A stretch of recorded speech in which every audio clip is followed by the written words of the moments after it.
agendanya apa Bang? Assalamualaikum warahmatullahi wabarakatuh dan selamat pagi teman-teman. Terima kasih banyak ya teman-teman media selalu memonitor perkara ini. Hari ini adalah pemeriksaan pihak yang dipanggil. Jadi dalam hal ini akan diperiksa apakah turut tergugat 1, turut tergugat 2, dan turut tergugat 3 hadir. Apabila mereka hadir, nanti akan diperiksa legalitasnya siapa yang mewakili. Nah, setelah itulah baru nanti majelis hakim akan mengambil sikap sesuai dengan peraturan Mahkamah Agung. Apabila para pihak sudah lengkap atau sudah memenuhi syarat untuk diteruskan, maka harus dilakukan mediasi sebagaimana peraturan Mahkamah Agung. Itulah mekanisme hari ini persidangannya. Jadi hari ini hanya memeriksa kehadiran turut tergugat 1, turut tergugat 2, dan turut tergugat 3. Sedangkan tergugat 1 dan 2 dianggap sudah hadir dan nggak perlu dipanggil kembali. Termasuk kami penggugat 1 dan 2 seperti itu. Berarti tidak ada pemerintah gratis datang ya Bang? Nggak ada, tapi akan menjadi kewajiban setelah prosesnya mediasi. Kalau mediasi itu maka para pihak diwajibkan mendatangkan penggugat prinsipal. Jadi misalnya saya diwajibkan mendatangkan Nikita dan Ismail Marzuki, tergugat diwajibkan mendatangkan prinsipalnya. Itu nanti pada saat proses mediasi. Tapi kalau hari ini hanya diwakili oleh kuasa hukum yang sah. Nanti itu diperiksa legalitasnya, kalau misalnya ada kuasa hukum siapa dan sebagai apa, kalau memang dari institusi surat tugasnya seperti apa. Bang, ini kan Kak Niki sendiri kan menggugat 100M Bang. Apa itu tidak terlalu besar Bang untuk permintaan? Kecil.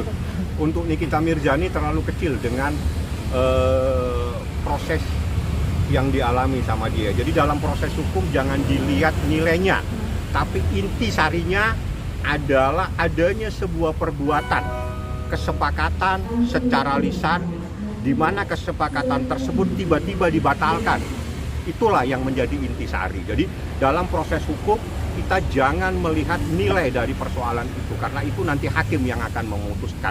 Tapi yang terpenting adalah intisari persoalan ini adanya perbuatan wan prestasi yang diduga dilakukan oleh tergugat 1 dan tergugat 2.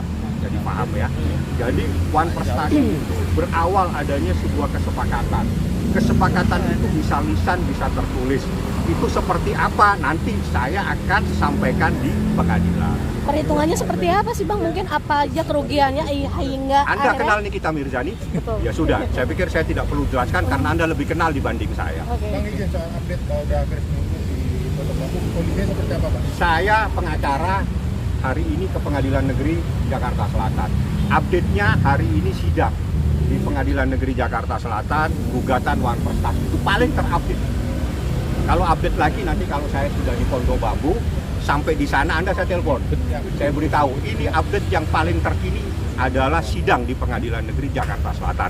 Yang paling terpenting hari ini berdasarkan informasi saya terima, seseorang berinisial RG itu seharusnya hari ini diperiksa, dimintain keterangan di Polda Metro Jaya, di Reskrim Sus Polda Metro Jaya terkait dugaan adanya laporan dugaan tindak pidana melanggar Undang-Undang Kesehatan, dugaan adanya tindak pidana melanggar Undang-Undang Perlindungan Konsumen.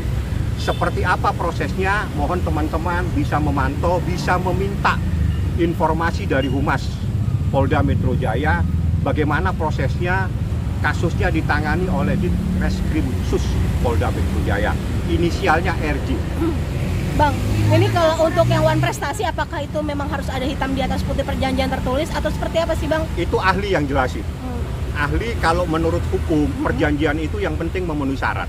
Syaratnya ada manusianya, syaratnya sesuatu yang sah, syaratnya sesuatu yang halal, syaratnya yang tidak bertentangan dengan hukum. Manusianya ada tergugat 1 dan penggugat. Itu manusianya, itu namanya subjek. Objeknya ada, terkait dengan review hal-hal yang baik. Kapan tenggang waktunya? November ke November. November 2024 dan November 2020.